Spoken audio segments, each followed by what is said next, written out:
Now to Campaign 2016, where the candidates are making one last big push before Super Tuesday. The mudslinging among Republican contenders is at an all-time high. CBS 2 political reporter Marcia Kramer joins us now with the very latest. Marcia? Well, Chris and Mary, when one candidate starts questioning the size of another's manhood, you've probably gone as low as you can go in a political campaign. But yet that's where we are today, one day before Super Tuesday, with Marco Rubio and Ted Cruz desperate to stop Donald Trump's juggernaut. He doesn't sweat because his pores are clogged from the spray tan that he uses. Marco Rubio hitting Donald Trump a little below the belt until he decided to really hit below the belt. He's always calling me Little Marco. And I'll admit, the guy, he's taller than me. He's like 6'2", which is why I don't understand why his hands are the size of someone who's 5'2". Have you seen his hands? They're like this. And you know what they say about men with small hands?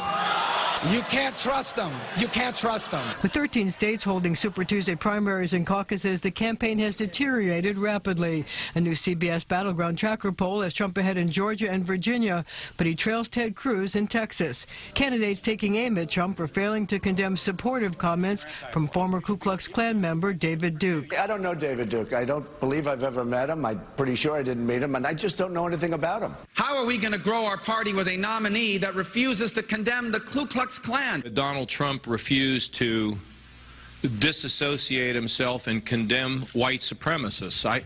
Every day it's another thing. In my view, racism and bigotry has no place in politics. Trump now says he had difficulty hearing the question. I'm sitting in a house in Florida with a very bad earpiece that they gave me, and you could hardly hear what he was saying. But what I heard was various groups, and I don't mind disavowing anybody, and I disavowed David Duke. Meanwhile, anti-Trump PACs started running an ad in Super Tuesday primary states to highlight what they call Trump's disturbing affection for anti-American dictators. And I think Russia can be a positive force and an ally. But you know, whether you like Saddam Hussein or not, he used to kill terrorists. CBS News' Bob Schieffer thought things couldn't get any lower than the last Republican debate, and that was before Rubio's latest attack. I thought things couldn't get lower than they'd already reached in this campaign. I mean, the political discourse, no discussion of the issues, but people arguing, screaming, hollering. Well, on the Democratic side, Hillary Clinton is trying to capitalize on her victory this weekend in South Carolina.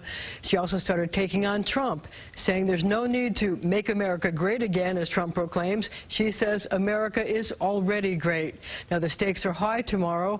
595 Republican delegates and 865 Democratic delegates are up for grabs.